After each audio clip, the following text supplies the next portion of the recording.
Hey everybody, this is Mr. Chernitsky. This is Unit 1.2, Lesson 1, Equations of Lines.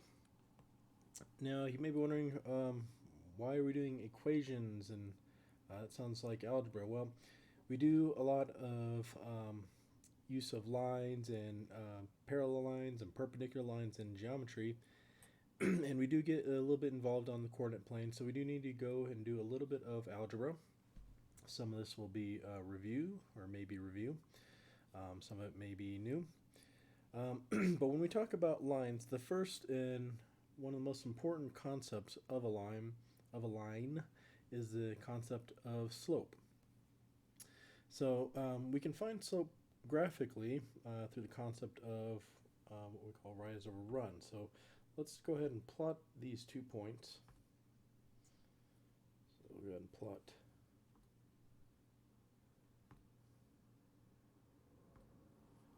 9, 5, and 1, 6. Okay. And if we were to draw a line going through them, let me go zoom in on this, it would look something like, get it to work, something like that.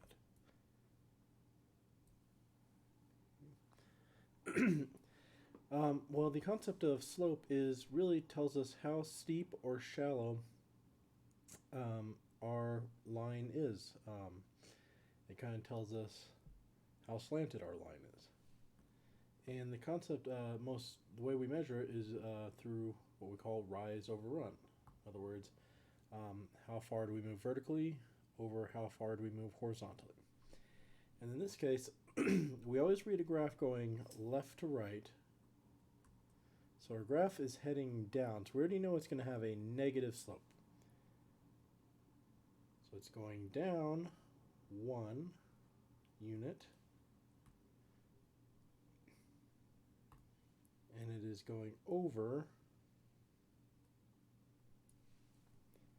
1, 2, 3, 4, 5, 6, 7, 8 units.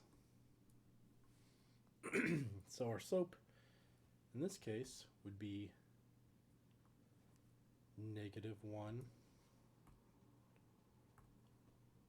over 8,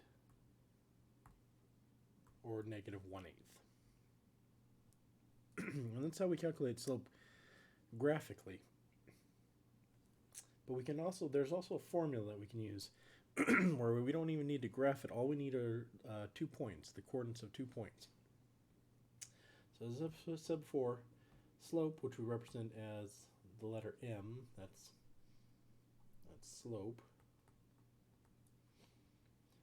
means change in y over change in x. That's what that triangle means. That's a Greek letter for delta, and it means change in.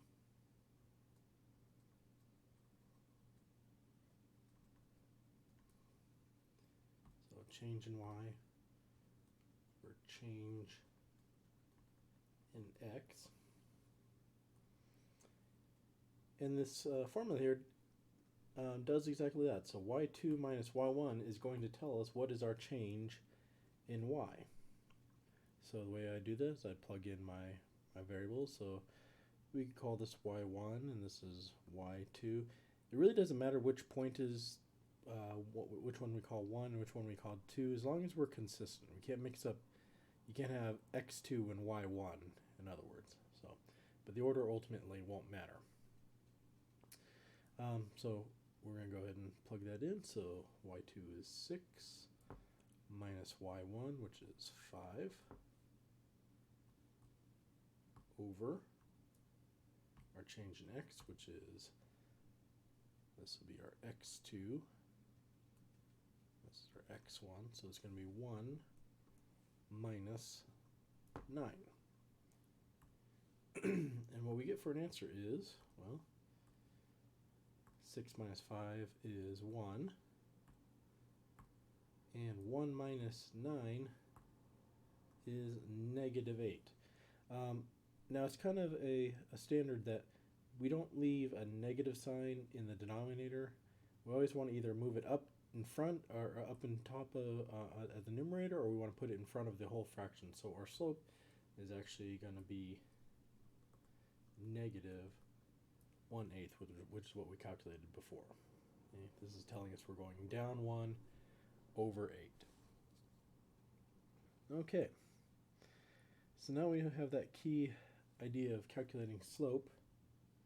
We can move on to actually calculating,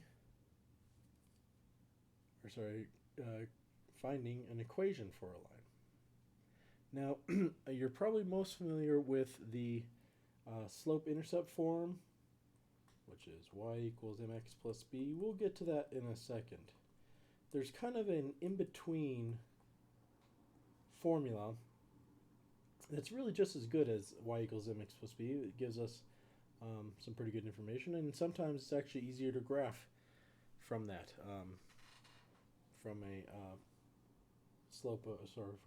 point slope form. But the point slope formula is given right here. It's y minus y1 equals m parentheses x minus x1. Now the y1 and x1 is just the what you're going to do is you're going to substitute in a coordinate of a point that's on your line, and the m is going to be your slope. The y and the x are just going to say y and x, just like y equals mx plus b. That y and that x stay in that formula, and you have a slope and a y-intercept. Well, before we actually are able to plug in any point in this, we actually do need to calculate slope. So we're going to have to do exactly what we did up here. We're going to have to plug into our slope formula and calculate the slope. So go ahead and do that. So we'll call this y1, that's y2. So we're going to take 4 minus 10 over x1, x2, 3 minus 9. Okay. Be very careful of your order. If I did 4 minus 10 and then in the denominator did 9 minus 3, I'm going to get the same number as my slope, but my sign is going to be off. So make sure that you're doing y2 minus y1 and x2 minus x1. Okay, make sure you're going in the same order. Alright, 4 minus 10, that's going to be negative 6. 3 minus 9, that's also going to be negative 6. And we're going to simplify that to get a slope of 1. Or 1 over 1.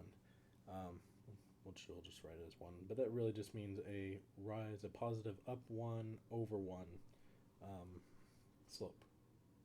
Okay. Alright. So the next thing that we need to do, we have our slope.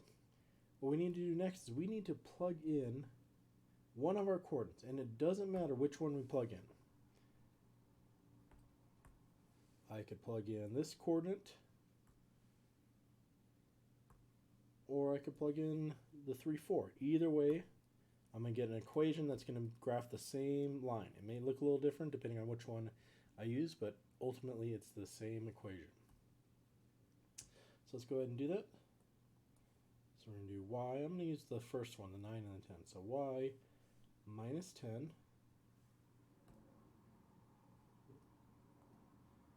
minus 10 equals our slope now, which is 1,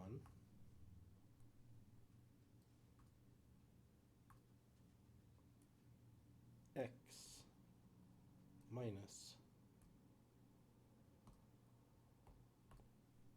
9. So notice that it's y minus y1, so that's the y coordinate goes there. And then our slope goes here, 1, x minus 9. Okay. That is one possible equation. I could also get a correct answer if I used the other coordinate.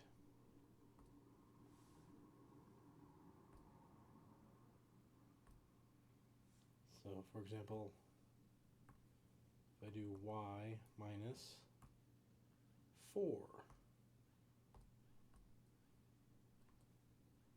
equal to, plug in our slope, 1 parentheses x minus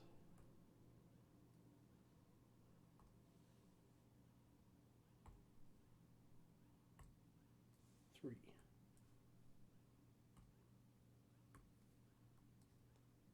And that's just as good an equation as the one above it. So either or is good enough.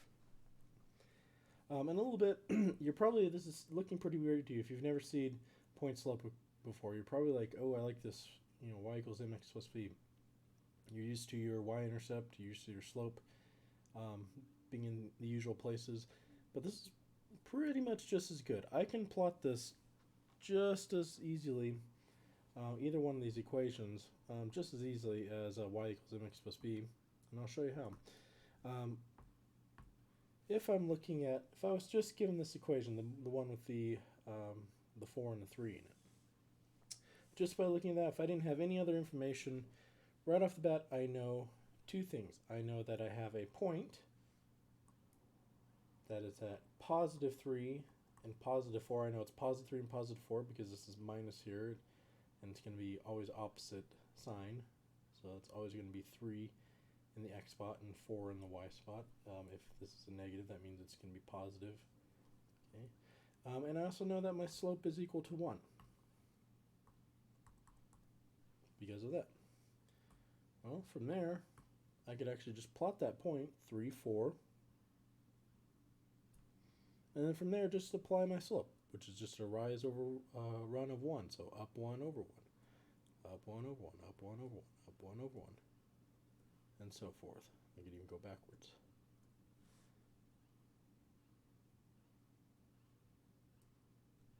And I could plot my line that way. So it's just as good as a slope-intercept form.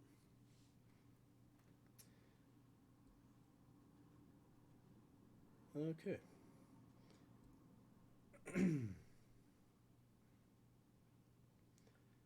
So, as I said, we were going to show you how to convert this into slope-intercept form. That's what we're going to do on this next problem. So for this one, we don't actually have to do a slope calculation because they actually give it to us right here. That's nice and easy. Our slope is negative 1/3. What we're going to do is we're going to go ahead and plug in that along with the coordinates of our point into our our point slope form, and then we'll do a conversion into slope intercept form. So we'll go ahead and do y minus 4 equal to negative 1/3 parentheses x minus 6.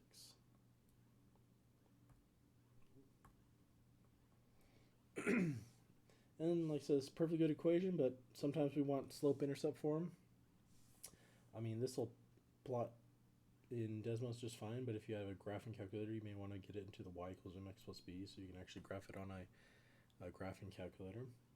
So the first thing that we want to do, if you notice that y equals slope-intercept form is y equals mx plus b, so really our whole goal is to get y by itself. And the first step that we're going to do is we are actually going to distribute that 1/3. We're going to multiply that 1/3 to both the x and the negative 6. Sorry, it's a negative 1/3. So we still have the y minus 4 equal to, we're going to have a negative 1/3 x, and then we're going to have a negative 1/3 times 6. Well, that's really, negative 6. And that's really a negative 6 over 1. Well, when we're multiplying, we can just multiply the numerators together. That's pretty easy. So negative 1 times negative 6 is going to give me positive 6. And 3 times 1 is going to give me 3. So I've got y minus 4 equals negative 1/3 x plus 6 over 3. Well, 6 over 3, that's going to simplify to just 2. Alright, we got one more last step to get y by itself. We just got to add 4 to both sides.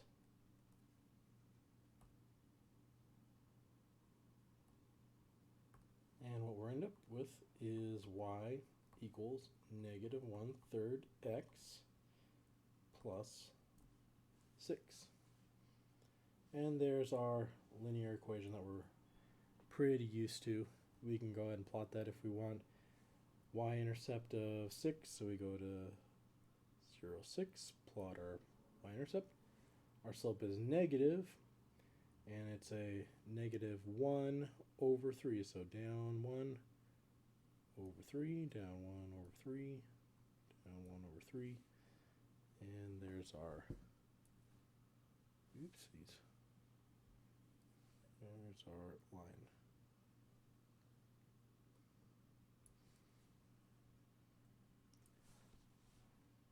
Close enough.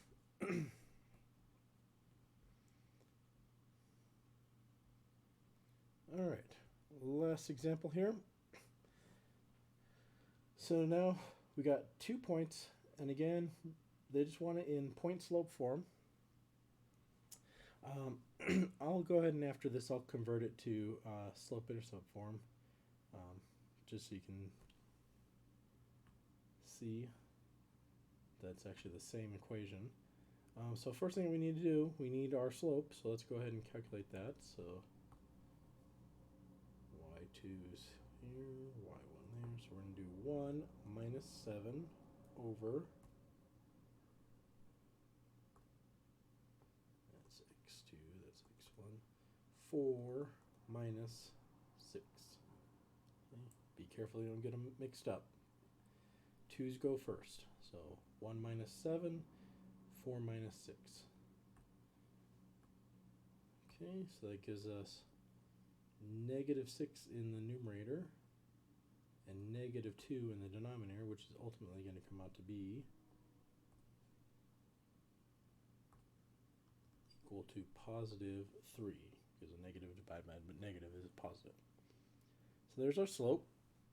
And like I said, we only have to pick one point. Doesn't matter which one we use, so I'll do both just so you can see what both equation looks like.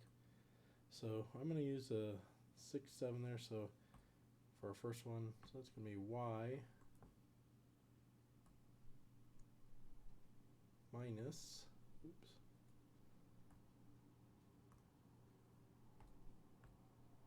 7 equal to slope 3 parentheses x minus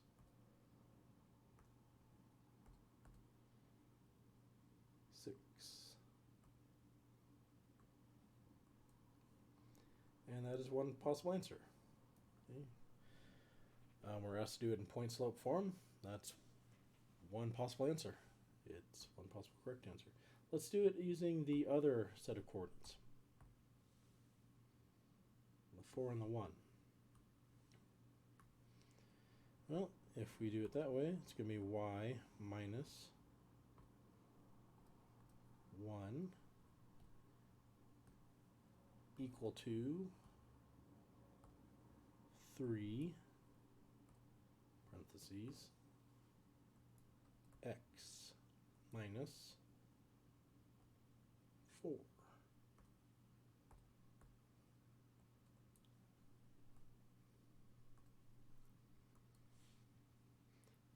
And that's our other possible answer.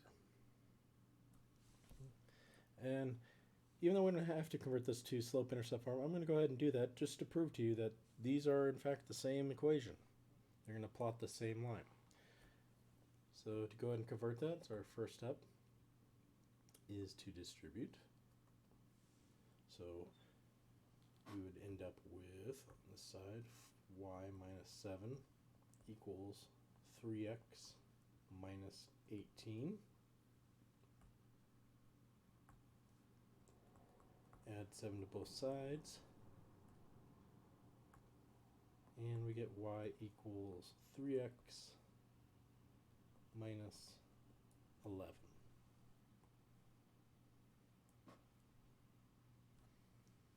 On this side, same thing, we're going to distribute.